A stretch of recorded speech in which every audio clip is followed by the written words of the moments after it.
Pangulong Marcos may diverticulitis? Hala, ano yung na-divert? Joke lang po. Ano nga ba yung diverticulitis? Ito yung pamamaga ng diverticula.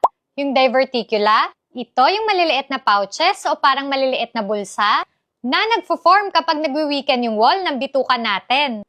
Pwede itong magka-weak spots pag nagkakaedad na o kaya naman pag tumataas yung pressure dito kagaya na lang pag madalas kang constipated.